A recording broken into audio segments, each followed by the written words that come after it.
चव्हाणांची अमित शहांकडे तक्रार अशी सूत्रांची माहिती आहे। रवींद्र चव्हाणांमुळे महायुतीमध्ये मिठाचा खडा पडत असल्याचं शिंदेंनी स्पष्ट केलंय। रवींद्र चव्हाणांनी पक्षप्रवेशासाठी पैशाचा गैरवापर केल्याची देखील तक्रार शिंदेंनी केलेली आहे। महायुती विरोधातील बंडखोरांना आर्थिक पाठबळ देण्याचं काम चव्हाणांकडून होत असल्याची तक्रार शिंदेंनी शहांकडे केली। शिंदेंची अमित शहांसोबत दिल्लीमध्ये जवळपास 50 मिनिटं चर्चा झाली।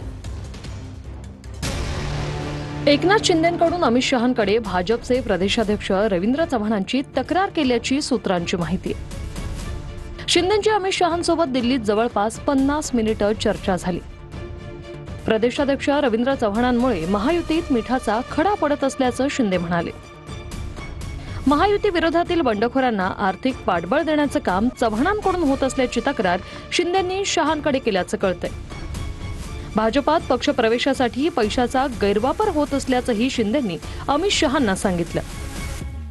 तक्रारीचा पाढा वाचणारा रडणारा एकनाथ शिंदे नाही आहे, तुम्हाला मी सांगतो।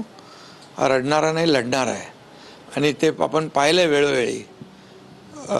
त्यामुळे या छोट्या मोठ्या तक्रारी राष्ट्रीय पातळीवर आम्ही आणत नसतो। जो अमित शहांच्या जवळ असतो तो देवेंद्र फडणवीसांच्या नजरेत रडारवर असतो आणि जो देवेंद्र फडणवीसांच्या रडारवर असतो तो अमित शहांना फार प्रिय असतो। याच न्यायाने जर रवींद्र चव्हाणांनी आमची माणसं फोडलेली असतील तर याची दाद कुणाकडे मागायची, म्हणून कदाचित ते तिकडे गेलेले असतील। आधीचे प्रदेशाध्यक्ष बावनकुळे यांच्या समन्वयकाचा दाखला देत नवीन प्रदेशाध्यक्षांच्या भूमिकेवर शिंदेंनी प्रश्नचिन्ह निर्माण केले। रवींद्र चव्हाणांकडून असं सुरू राहिलं तर येत्या निवडणुकीत महायुतीला नुकसान होईल अशी भीती शिंदेंनी व्यक्त केली। महायुतीसाठी चांगलं वातावरण असताना काही नेत्यांच्या विधानाने वातावरण दूषित होत असल्याची भूमिका शिंदेंनी मांडली। माध्यमांमध्ये बोलताना नेत्यांना समज द्यायला हवी अशी मागणीही शिंदेंनी अमित शहांकडे केली। एक दिवस आधीच डोंबिवलीत शिंदेंच्या शिवसेनेचे 4 नगरसेवकांनी रवींद्र चव्हाणांच्या उपस्थितीत भाजपात प्रवेश केला। शिंदेंच्या शिवसेनेत फोडाफोडी झाल्यानं शिंदेंच्या मंत्र्यांनी कॅबिनेटवरही बहिष्कार टाकला।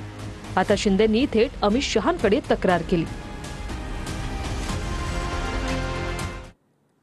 पुढच्या बातमीकडे वळूयात। बिहारमध्ये आज नव्या सरकारचा शपथविधी सोहळा होणार आहे। नितीश कुमार 10व्यांदा मुख्यमंत्री पदाची शपथ घेतील। राजधानी पटनामधल्या गांधी मैदानामध्ये शपथविधी सोहळ्याचं आयोजन करण्यात आलं आहे। सम्राट चौधरी आणि विजय सिन्हा पुन्हा उपमुख्यमंत्री पदाची शपथ घेणार आहेत। मुख्यमंत्री देवेंद्र फडणवीस, उपमुख्यमंत्री एकनाथ शिंदे आणि अजित पवार सोहळ्याला उपस्थित राहणार आहेत आणि यासोबतच अनेक राज्यांच्या मुख्यमंत्र्यांना सुद्धा आमंत्रण देण्यात आलेलं आहे। आज सकाळी 11:30 वाजता पटनामधल्या गांधी मैदानामध्ये हा शपथविधी सोहळा होईल। नितीश कुमार 10व्यांदा बिहारच्या मुख्यमंत्री पदाची शपथ घेणार आहेत। राजधानी पटनातल्या ऐतिहासिक गांधी मैदानावर नितीश कुमार मुख्यमंत्री पदाची शपथ घेतील। शपथविधी सोहळ्याला पंतप्रधान नरेंद्र मोदी, केंद्रीय गृहमंत्री अमित शाह, भाजप अध्यक्ष JP नड्डा, संरक्षण मंत्री राजनाथ सिंह उपस्थित राहणार आहेत। महाराष्ट्राचे मुख्यमंत्री देवेंद्र फडणवीस, उपमुख्यमंत्री एकनाथ शिंदे आणि अजित पवारही या सोहळ्याला उपस्थित राहतील। बुधवारी पटनात NDAच्या विधिमंडळ दलाची बैठक झाली। या बैठकीत नितीश कुमार यांची विधिमंडळ पक्षनेतेपदी निवड करण्यात आली। नितीश यांच्या नावाला भाजप, JDU, LJP आणि NDAतल्या इतर पक्षांनीही पाठिंबा दिला। नितीश कुमार यांनी बुधवारी राज्यपालांची भेट घेत नवीन सरकार स्थापन करण्यासाठी दावा केला। सर्वाधिक 10 वेळा मुख्यमंत्री होण्याचा विक्रम नितीश कुमारांच्या नावावर आहे। 2000 साली नितीश कुमार पहिल्यांदा बिहारचे मुख्यमंत्री झाले। नितीश कुमार यांनी वेळोवेळी आपल्या राजकीय आघाड्या बदलल्या। कधी ते NDA सोबत गेले तर कधी राजद आणि काँग्रेस सोबत युती केली, पण बिहारचा मुख्यमंत्री होण्याचं सातत्य मात्र त्यांनी कायम राखलं। भाजपकडून बिहारमध्ये 2 उपमुख्यमंत्री देण्यात आले आहेत। सम्राट चौधरी आणि विजय सिन्हा यांची उपमुख्यमंत्रीपदी निवड झाली। सम्राट चौधरींना भाजपच्या विधिमंडळ पक्षनेतेपदी निवडण्यात आले, तर विजय सिन्हा यांना विधिमंडळ उपनेतेपद देण्यात आले। सम्राट चौधरी आणि विजय सिन्हाही आज उपमुख्यमंत्री पदाची शपथ घेणार आहेत।